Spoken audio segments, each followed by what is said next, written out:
بسم الله الرحمن الرحيم. هذا waxaan doonayaa inaan qodob kale aan wax ka taataabano. Qodobkaas oo ah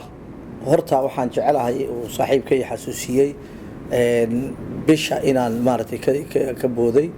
Bishu waa bisha labaad ee Febraayo maalintii 27 waa 2014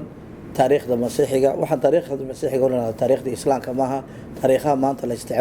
isticmaalo iminka waxa loo yaqaanaa Gregorian waxa la yiraahdaa Gregorian maartay calendar waayo calendar-yaga waxa keenay oday masiixiya oo loo oran jiray waxa loo oran jiray Jean Paul Gregory Gregorian calendar waxa loo yiri asaate waxaan doonayaa qodobkaan doonayna inaan ka hadlo horta arin shalay aan ka daawaday xariirada news oo ah wadada la gurto ee laga gurto magaalooyinka Hargeysa amba Booraba amba Wajaale waxa laakiin videoga aan daawanayo uu kamid ahaa labo dumara oo Hargeysa ku dhibaataysnaa oo laga soo ubadkooda laga soo qaatay magaalada Daradhabe yaa inama ay dhaleen la soo qaatay bay yiraahdeen oo la keenay magaalada Hargeysa nin baa kala soo hadlay oo yiri maartay lacag 4,000 oo qarshi iyo wax aynkaas uu sheegay marka arrimihii marka aan daba galay waxa danoo sheegay inay dhibaato weyn maanta ay haysato ciyaalada inay dad ibika u fikreen baa yiraahdeen waxaan geynaynaa qurbaha waan idin kaxaynayaa marka ciyaalka markay qaataan qaarkood ilaa Suudaan la tagaan amba ilaahay la tagaan Liibiya ay dadkooga ay dhibaateeyaan ay yiraahdeen lacag ilaaha keentin maahine horta arin aad iyo aad uga naxay iyo ha qofku waalid hadaa tahayna ilmahaagu markay taas ku dhacdo waa arin aad iyo aad looga jiricoodo laakiin waxaan dadka aan kula talinaynaa dhuka jooga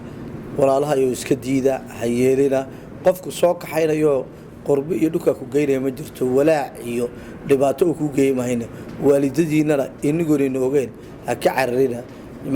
dalka Djibouti aba haato amba xagga Soomaaliland haato amba xagga Ethiopia haato waalidadeeduna inay soo jeedaan ay foojignoodaan ay ubadadooda ilaaliyaan meelaha ay joogaan qofka ay raacayaan waa loo baahan yahay khaasahan imika ahaan waxaan toos u la hadlayaa xukuumadda maanta Hargeysa ka talisay ee Soomaaliland in ay laba u soo kala baxaan dibjirada inay daba galaan oo ay ciyaalada u soo fasaxaan u soo sii daayaan amba dhibaatooyin weyn baa uga imanaysa hadaas kuwaas sameecad ka dilayaan imika Soomaaliland oo imika sameecad raadisa iyo aqoonsi raadisa markay ka bilaabato meelihii ilaa xaruntii ay noqoto ciyaalka dhulka kale oo laga soo xado laga daad gureynayay Hargeysa waa dhibaato weeyaan waxaan weydiisanaynaa inay dumarka meesha ku dhibaataysan si degdega ay wax ula qabtaan waa nasiib daro waa arin aad u falxun xitaa inan baa xitaa ajrada dad xariirada news ka daawateen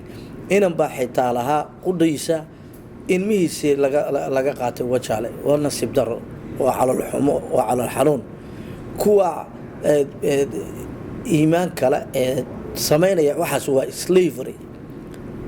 waa esclavage weeyaan dad intoo la tarxiiso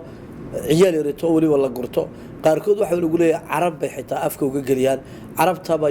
European ka sii iibinaysa waqtigood maanta oo joogno ina wali slavery uu socdo waa nasiib daro marka walaalaha iyo xukuumadda Soomaaliland waxaan ka codsanaynaa inay si degdeg ah dumarka uga caawiyaan inay xitaa shacabka magaalada Hargeysa degan inay aad iyo aad wax ula qabtaan ay arrinka wax uga qabtaan baa loo baahan yahay waxaan inagu dhiirigelinaynaa cajalada daawatiin qudhiina waa cajalad aad iyo aad walaac inagu dhalinaysa wa salaamu calaykum wa rahmatullahi wa barakaatuh.